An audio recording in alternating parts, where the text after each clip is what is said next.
Roads, it's going to be clearly understood they got to pay for themselves and no more subsidizing by the taxpayers of these sweetheart deals. And this is the kind of stuff that's going on, and this is not authentic conservatism. It's taking care of the big money guys that write the big checks. I think back to Barry Goldwater, who inspired me with a conscience of a conservative to get involved in the movement in the first place. He said, our job as conservatives is to represent the forgotten Americans, the middle-class taxpayers who don't have lobbyists in Washington and aren't looking for loopholes in the law. We shouldn't have to worry about big business, big labor, big government. They got plenty of people looking out for their interests, but we as conservatives have got to concern ourselves with the concerns and the interests and the views of the people that just want government to be the servant of the people, not its master, and aren't looking for special sweetheart deals. But we've gotten away from that, and I use another example, which I'm opposed to, and that's the Emerging Technology Fund. I was in the venture capital business. It's hard enough in the private sector to be successful there, but what the heck? We're against bailout of the too big to fail institutions. We're against Obama administration picking winners and losers, but we've got an Emerging Technology Fund just funded with $50 million, and it's picking winners and losers, and there are a lot of contributors that just so happen to get to be picked winners. I don't think the rate of return is all that good, but I'd say from day one as governor, I will shut that down and apply that $50 million for an essential service, and that is securing our border and dealing with the problems of drug cartels and the gangs that are in our midst. And there are two different sets of problems. But the reality is, I have no confidence in the outgoing Janet Napolitano and Homeland Security. We've got to protect our own borders. It's nice to talk about it, but my opponent's been Attorney General for 10 years, and now he's suddenly talking about it. And the reality is, we've got to do something about it. Talk is cheap, but we've got to put a team together, and it's amazing. I go around the state, and the knowledgeable people that are out there that understand perimeter security, that understand technology, that is advanced for a very reasonable amount of money, can identify people well in advance of crossing our border. There are people who've been involved in the intelligence business. I joked a little bit about that, but the reality is you've got to be able to identify, penetrate, and deal with these drug cartels, which are exercising a lot of influence, and you've got to make sure you put an operation in place that is not going to be corrupted, because there's so much money floating around. There are ways to do it and the right kind of people to do it, but you've got to have the will and the political courage to get it done.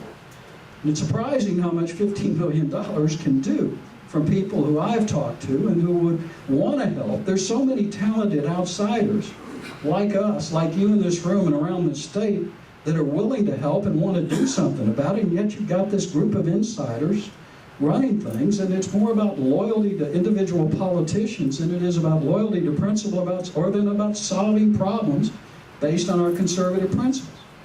And I would just add a couple of things and then open it up to questions. And speaking of transportation, and I think it's important to know, you say, well, we're okay on that, we're not raising taxes. Well, debt is not equity, as I learned a long time ago in the venture capital business. It's a taxation by a different means. You got to pay back the principal and the interest.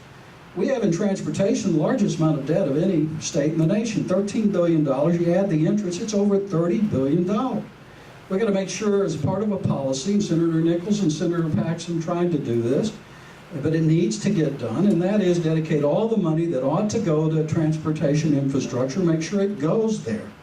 And we've got to distinguish between essential services and non-essential services. Fund the latter, don't fund the former, fund the former, not the latter.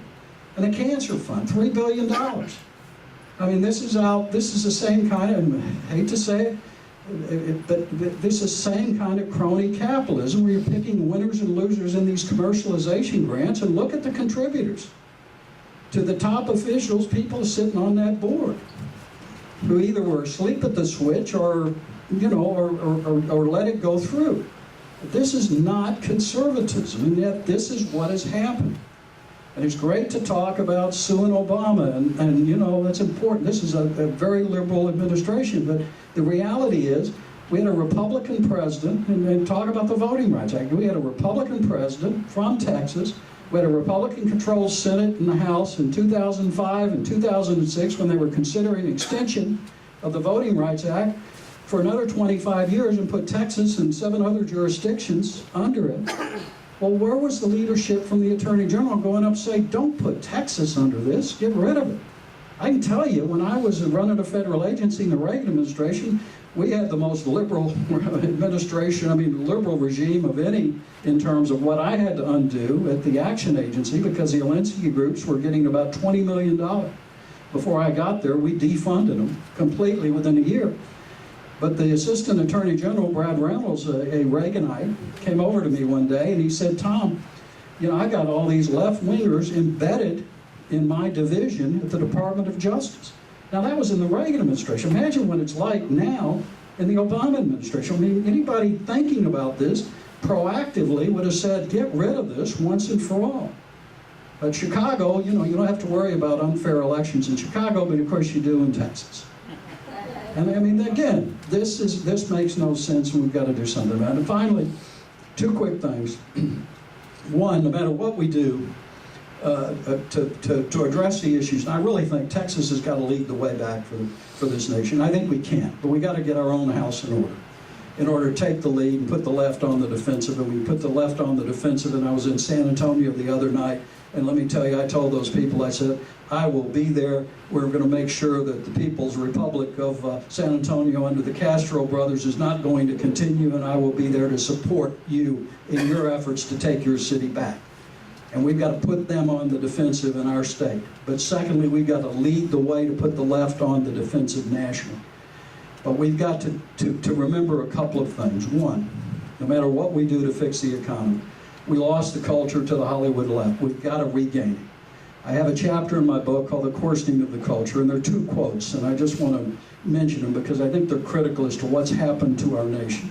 The first words of the Mayflower Compact when the Pilgrims came here were, in the name of God, amen. Alexander Solzhenitsyn, the second quote I have in the beginning of that chapter, he says, men have forgotten God. And Solzhenitsyn is one of my great heroes, prophet of the 20th century. And I listened, you know, I read what he said.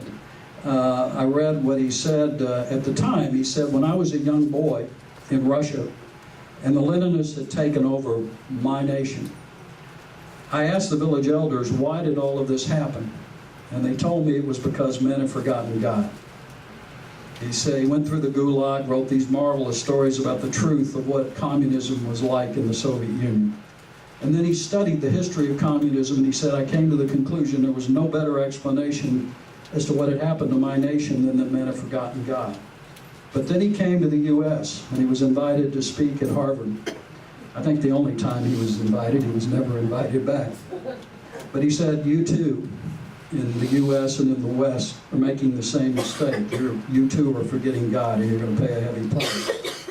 He went to London, where he was awarded the Templeton Prize, and of course, Europe, any of you have traveled there, been around there, followed it, it's really become more and more a post-Christian nation. And he said the same thing there. And people didn't listen, but he's absolutely right.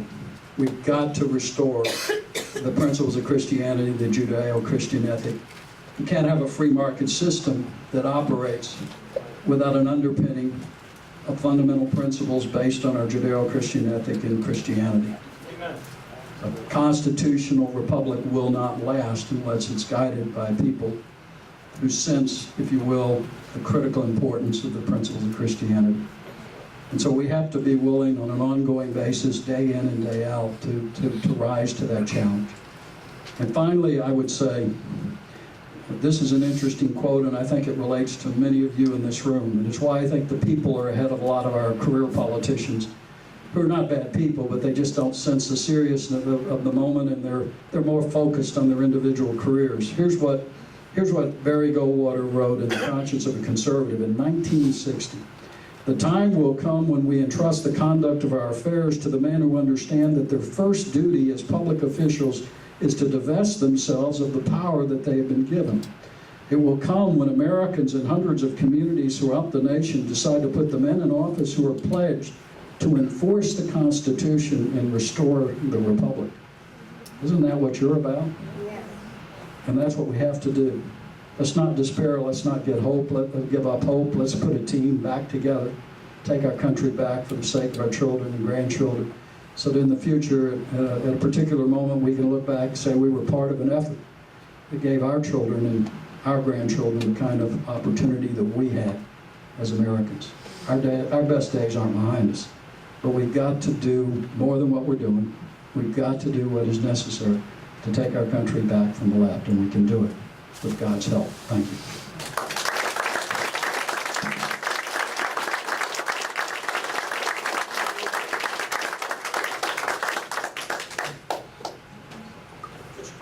I was wondering where you might stand on term limits. I'm completely in favor of term limits. I supported the LTIFE bill of two four-year terms for statewide elected officials. And having been in Austin the past few years, I'm more committed to term limits than I was before I got there. Yes, sir. So I just want to rise for a moment. I'll be as brief as possible. I have gone to too many polling places and ended up not voting for anybody, just voting against the lesser of two evils. I've voted many times for people that, well, I believe in most of what they believe in. We agree on most things. We disagree. And I want to say this is the first time that I can remember sitting and listening to a candidate for public office put up before a group of people and not having a single point of which I disagree with. I wholeheartedly agree. Thank you, sir. To get to my point, to make it brief, and I'll lay a little short credit to you, like attorney. If anyone wants to understand how we got from where we were to where we are, all they have to do is read the Communist Manifesto and the Socialist Playbook for creating a Socialist America. It spells it out, and it will tell you how we got from there to here. The first rule was get God out of your public institutions. Now, the first thing you touched on was public education, public funding. Right. I don't know what your thoughts are on this. I think we probably agree with all of it. As I see it, one of the big problems of funding public education is the rich district, poor district thing that generated the Robin Hood plan that didn't work. Mm-hmm. Well, the best investments you can make, the most precious thing we have are our children. For about 7 hours a day, we turn them over to educators, and we're essentially taking our most precious commodity, our future, and placing it in the hands of people that are, first of all too often, not always, but all too often unqualified and always underpaid. We need to address that issue. But getting back to the issue of funding, it's never too late to do what you should have done in the first place and do the right thing. Ann Richards stood up and said, we're going to take all this money we collect off every form of gambling and we're going to run public education. She lied. That's right. It should have gone to the property poor districts. Exactly. Yes, sir. I don't know. I would almost say let's lower property taxes by taking public education completely out of. Don't fund it from other property taxes. Well, fund it from other sources and then distribute it equitably on a per student basis and demand that our teachers perform and then pay them what they work. Okay. Good. There are so many questions here. Let me first go back to the culture and then go to education, because you know the Italian communist Gramsci said, capture the culture and you capture the country. And so there was a concerted effort on the part of the left to do that, and they've done a heck of a job, unfortunately. Secondly, even in our own state, and I talk about it in my book, a friend of mine, Rob Coons, set up a marvelous program teaching Western civilization. He's a philosophy professor, a unique philosophy professor, a conservative at the University of Texas. The program was so successful and so well received, even the New York Times wrote a complimentary article about it. The leftist professors hated it. They combined to kill the program. Where was our governor? Now, I wrote a letter, but who cares what the Texas Workforce Commission chairman has to say? But there was a woman by the name of Lois Colquist from Brenham, Texas, state rep, who stood up. Unfortunately, Moore didn't stand up with her. But you cannot ignore the culture. Now, they killed that program, but I'm proud to say I got on the horn with Ken Hans, Chancellor of Texas Tech. I put Kent in touch with Rob Coons, and Ken Hans, as chancellor, over the objection of some of his faculty, has set up a Western civilization program at Texas Tech. It's not political, it's teaching the classics, it's teaching the roots of Western civilization. But he did it. And that's what we need. We gotta worry about these issues. I talk in the book about Stanford had a couple of decades ago, wonderful Western civilization program. Jesse Jackson goes out there, leads a chant, a group of demonstrators, and the chant was, hey, hey, ho, ho, Western Civ has to go. And it went. But it went in our state at the University of Texas. And we're not paying attention enough to some of these issues. Secondly, on education, you've got to get the money, the $1.1 billion in the property poor districts. I favor, for a 1/4, and it's revenue neutral because you're getting rid of the $1.1 billion. You're going to have a lower property tax because the property taxes will stay local. What I would favor is a 1/4 cent increase in the statewide sales tax, so it's paid statewide. That's what my proposal is, and I think it's saleable. I was just with a superintendent the other day. He's in the most property poor district in the state of Texas. He said, I broached this with him. He said, that's fine. Just so we need more help because we just don't have the resources some of these wealthier districts do. But he's very happy with that. Again, it's putting people together and laying out sensible alternatives. So you're just not saying, well, we're going to get rid of this, but well, okay, well, how are you going to get the help to the property poor districts? And I think there are other ways we've got to address education. And I will say, one of the most knowledgeable people in Austin about this issue is Cecil Bell Jr. He understands it. I mean, he can come across a good old boy the first time I met him. But he's smart as can be. He's like Senator Sam Erwin, but he understands this issue, and he's serious about wanting to fix it. But there's an unwillingness of some of our folks to get in and do the dirty work and take on some of these controversial issues. And yet you've got to for the future of the state. Well, I'll give the floor to you. You just went to the hard matters. You've got to fund education. You've got to part the education system statewide, and you're going to bore some people's audiences when you start going to rich districts. Oh no, we're not going to let you build palaces for your students. Right. And but you know, here, but let me give you an example. What the distortion of the Robin Hood school finance scheme is, because in order to avoid seeing some of their local property taxes go elsewhere under Robin Hood, they will spend money, some of these wealthier districts, on things they don't need and their argument is, well, we're keeping it here in the district. Well, you get rid of that distortion, and then it's up to organizations like you, and we've got to have transparency, but you get rid of that justification for spending money you shouldn't be spending on things you don't need. Yes, ma'am. Okay. It all goes back, we said, let's go back to the 60s. Federal control, where they dictate Common Core, right. They dictate what you can say, you can't say, what you can or can't. Sure. It all comes down to whether they're setting the speed limit. I mean, I'm not arguing with the speed limit's a good idea, drinking it, whatever it is, you're controlled by the money that comes out of Washington. Right. When we went down that road back in the 1960s, it came to federal money for education. Anybody can see that along with that money is going to come a social degree of control. How do we somehow delink from that? Okay. You block grant all of the discretionary domestic spending back to the states, pro rata equitable basis, states and local communities with no controls from Washington.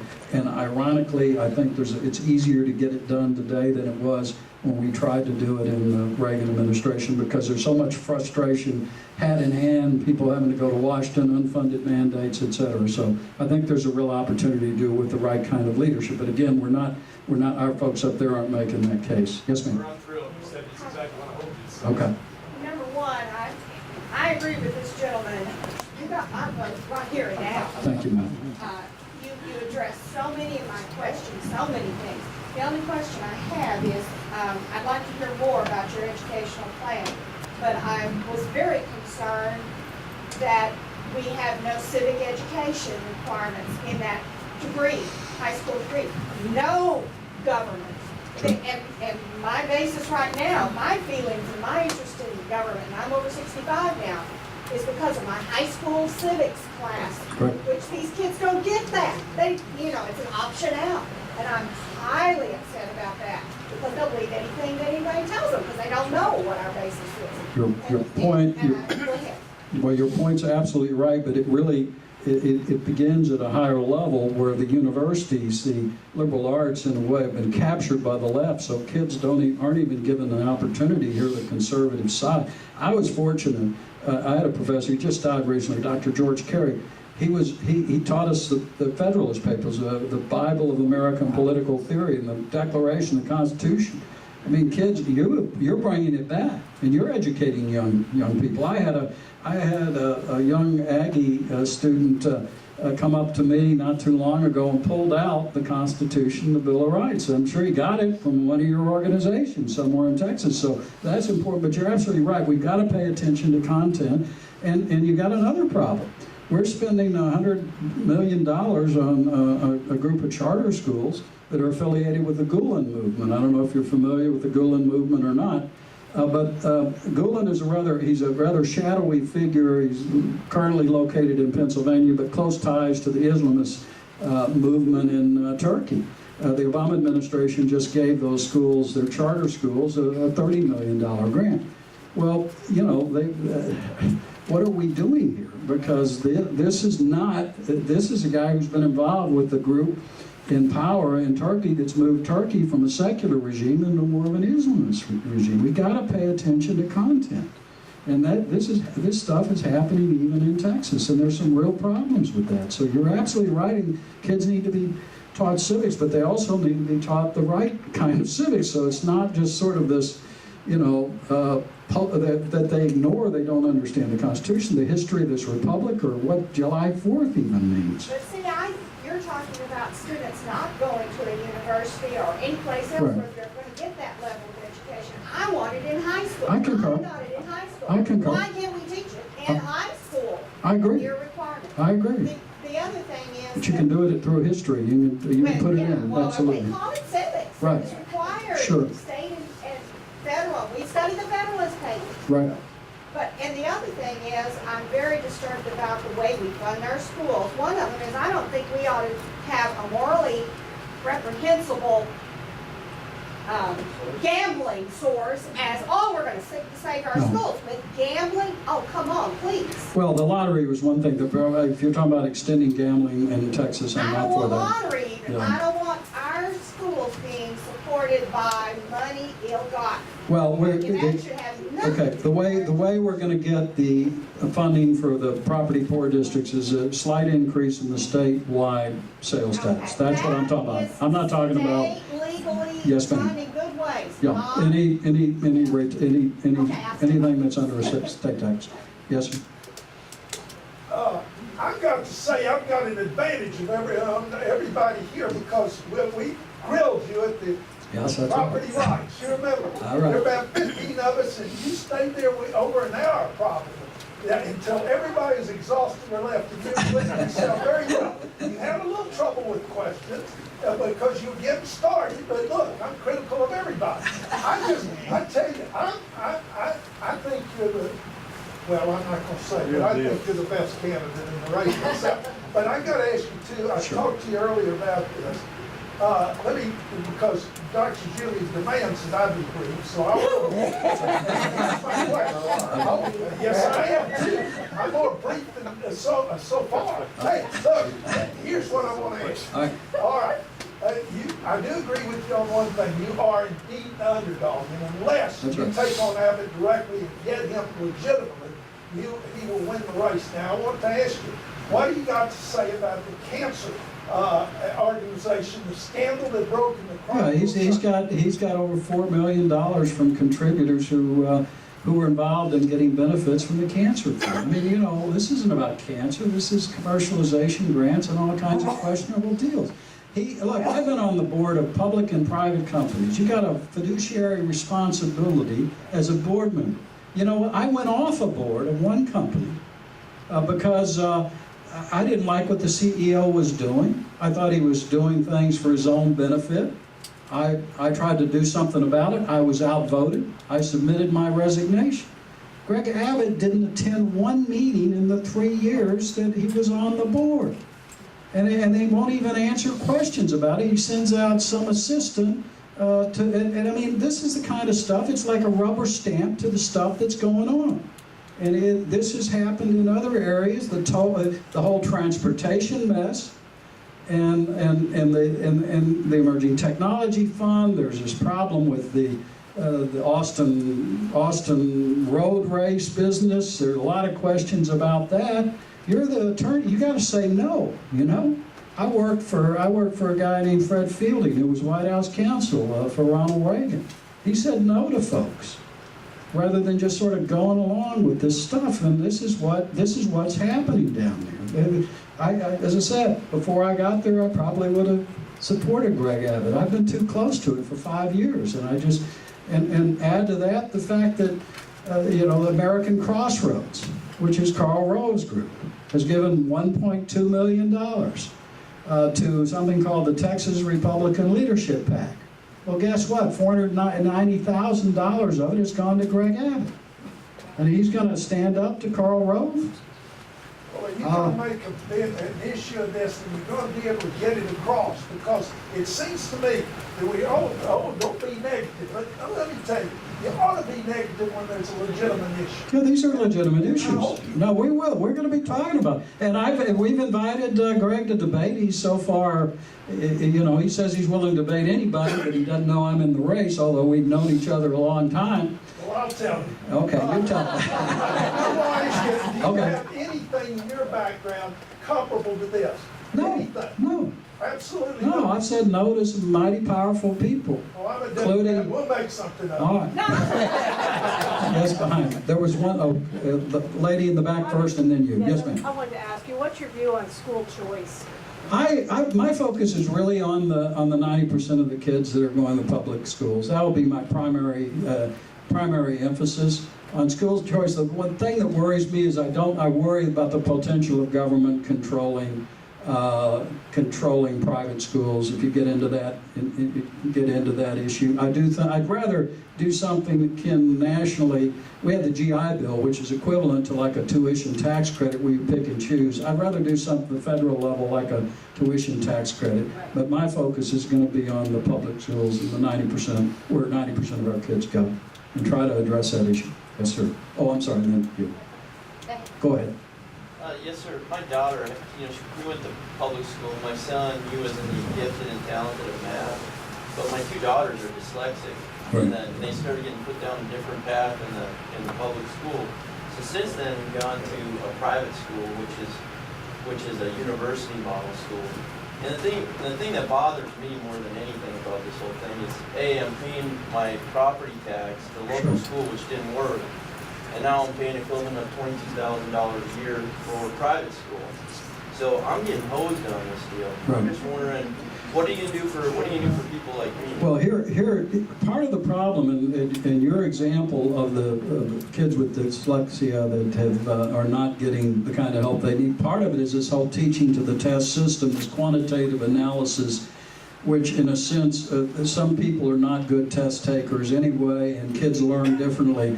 I think there's a way to return to local control and provide those kinds of opportunities. If you get away from, I'm for eliminating that whole STAR and TOS testing system, which fuels a lot of the problems that wound up impacting your daughters.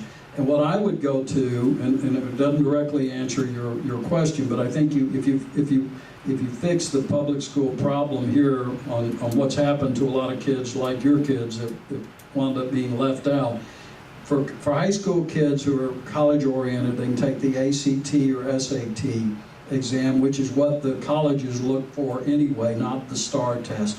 Those who are career oriented, how are they doing in terms of getting an industry certified credential or license? For grade school, to me, the best measurement is something akin to an Iowa standardized test, where you see at the beginning of the year where the children are, where their strengths and weaknesses are, and then the progress during the course of the year. And then I think you've got to have the ability, again, if you get rid of a lot of this top-down stuff, to have local initiatives to address specific issues. But you've got people required to take these tests they're not going to, it's not going to work for them. And so they put everybody, it's sort of a one-size-fits-all approach to education. You move in a different direction, but that's where my focus would be. Well, here's my thing. You talk about raising revenue to help the poor districts. Mm-hmm.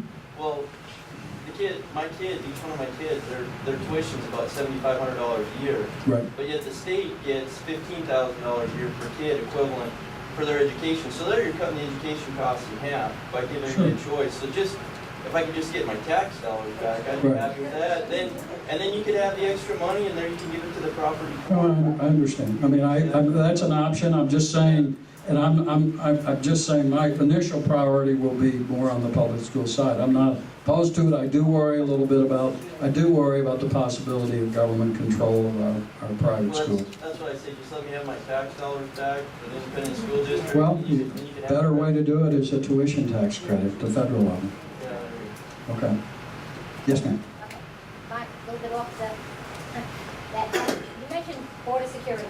Yes, ma'am. How do you fight the federal government when they won't let anybody on the border do their job? No, there's a way, ma'am. We have our statutes, we have our ability. If you go about it the right way, we have a state responsibility, and there are things you can do that. And again, it's putting a team of people together.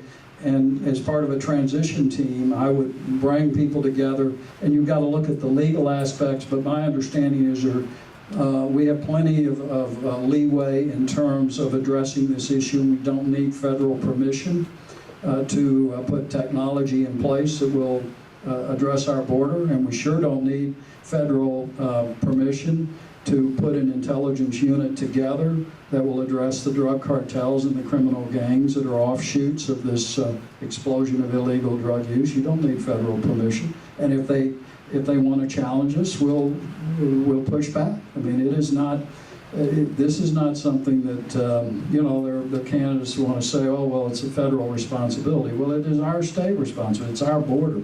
And it's happening here, and there are ways to address it. And I'm not afraid of that. I think with again, you got to outsmart the left, and we're not doing particularly good. We're reacting to the left, but we put the right team of people together, and we just go do it. And we cooperate with their federal folks where appropriate. But if they're not going to be cooperative, then we do what we have to do. Well, along with that, then, Yes, ma'am. what do you do about the human factor, human trafficking, the victims? Sure. Inconsequential victims of drug cartels and human trafficking and things like that. Well, they're moving a lot of people across the border that are not, just from Mexico. There's a lot of human trafficking. I was just with some people that were on the border recently talking to a rancher who says you got a lot of, what appears to be prostitutes being moved across the border and human trafficking. But if you have the right kind of technology and a force in place, and I've got, part of the problem is that I was with a retired Army National Guard general, and he was working on border security, and our current governor went down there. They had a nice sound bite, the governor did, and we're going to stand up and do something about the border and then go back to Austin, and he's trying to get in touch and figure out how we're going to implement this plan, and nothing happens. And there's too much of that stuff going on. And again, Greg Abbott's been Attorney General for 10 years and say, well, he doesn't have direct authority. Well, I didn't have direct authority over vocational education or getting away from one size fits all, but it was the purview of Texas Workforce Commission Chairman. We did something about it.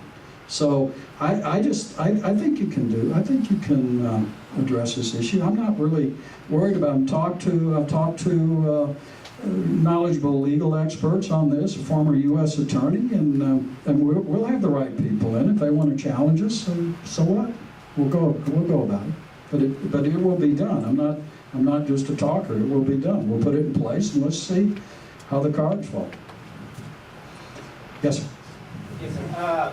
You really impressed me a lot. I don't know where you come from. I don't even knew you did before. Yes, I know. Back to education.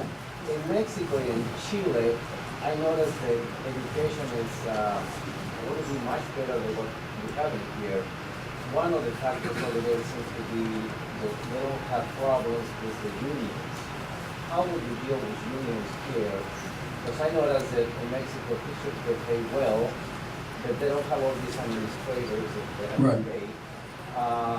We don't really have, you don't have the power of the union here as much as elsewhere, although the problem in education is the incredible influence of what's called the National Education Association. And it gets back to the gentleman's point about content, and that content coming out of there is not. I don't see that as much of a problem. I mean, I look back, teachers made the difference in my life, you know. I wanted to play shortstop for the New York Yankees, and I had a teacher who said, well, if you want to go into debate, you can't play baseball. And I said, well, I want to play for the Yankees. And he asked me what my batting average was in high school, and I said about 250, but I was a good fielder. I said, oh, and you're going to play in the major leagues? And he was a very persuasive argument. But the point is, he was a great teacher. And in college, I mean, just like George Carey, great teachers. So we've got teachers and principals are critical, and trying to have a lean, you know, superintendents with a lean administrative structure. And also, you know, school boards need to pay attention. We get people involved, and you've got to have transparency, increased transparency with the schools. But I'm not as worried about the teacher union problem. And I have a daughter who's a teacher in Rockwall, and she loves teaching. But she says, you know, we're doing all this teaching to the test. I'm trying to teach kids critical learning skills. And after a while, they say, Ms. Pauken, would you please kind of tell us what's going to be on the test? They've been programmed from the 3rd grade on that all they're measured by is the TOS test or the TOX test or the STAR test. This is silly. Yeah, you know, and I had a lady who taught 4th graders, and she said, guess what? I'm trying to teach them basic reading and writing and math. And I've got to spend time teaching these kids how to game the test on a multiple choice question. You know, if you don't know the answer, but you know that A is not the answer, then you exclude that, but you guess from the remaining answers. Well, this isn't education. This is test learning, not real learning. But that stuff is going on. This is the silliest thing in the world. And Cecil sure understands it. And he's been a refreshing voice in Austin. All right, well, yes, ma'am. I'm sorry, if you Okay. allow me one more. Sure. On immigration, what can you do to enforce? See, you can protect the borders and Right. close them up. People will come over. How can you enforce the laws that we already have here and apply it so people that are illegals will get fined? Okay. If you do that, you will really, that's one of the big solutions. Well, in fact, we had, I worked with some folks. I'll give you an example. You have some general, there's a way to do it, for example, state law, and I supported this. It's called misclassification. You've got people that should be listed as employees, and they're listed as independent contractors, and if something goes wrong and they're illegal, they dump them on the county system. So I work with some people who play it the right way. And what happens is most of the general contractors do play it the right way in terms of E-Verify and making sure everybody's legal. You get into the subs, and some companies are winning bids, state and local contracts, because they're using people off the books. So what we did is I supported a misclassification bill that would have addressed this issue. Unfortunately, in one industry, which is a big contributor, my opponent killed it. It got through one house and then it got watered down. But that's one way to go at it, and in effect say, if you're going to violate the law, you're not entitled to any state contracts. I mean, there are a number of ways to attack this, but you've got to clean up this issue, and you've got to, and the companies that play by the rules are getting penalized, and the ones who are violating the rules are losing. Okay, thank you last question, ma'am. Thank you. Thank you for taking my question. It kind of segues just right in what you're talking about, and it has to do with our Texas prison systems. Yes, ma'am. You know, I as a citizen seem to be able to get in trouble for everything. Can't jaywalk across the street without getting a ticket, or park illegally and get a $75 fine. Whatever I do, they can come after my property or harass me, or take everything that I have. But an illegal or somebody else gets away and never has to be bothered.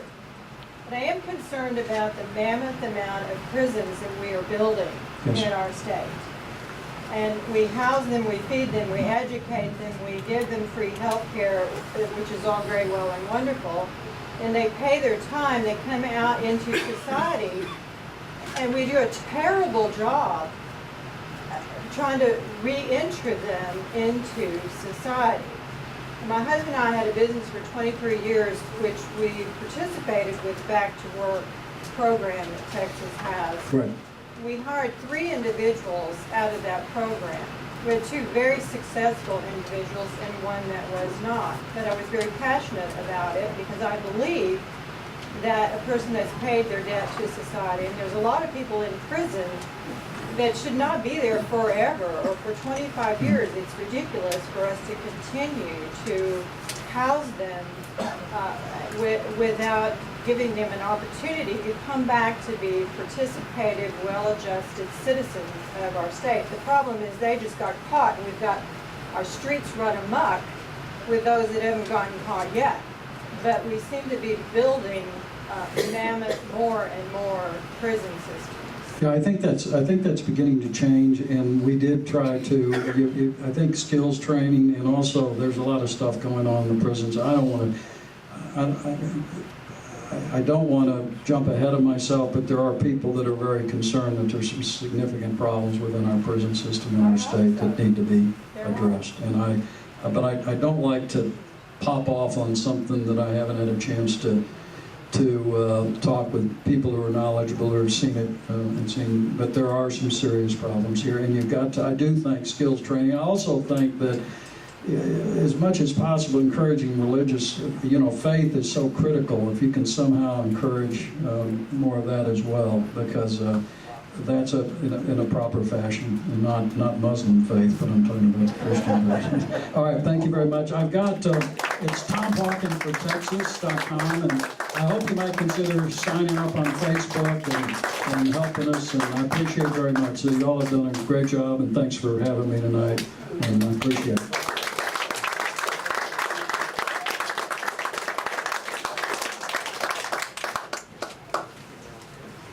He's got to head out right now, but thank you very much for the time. And it's remarkable to meet you and to meet an American like this who's willing to stand up and run. Appreciate that very much.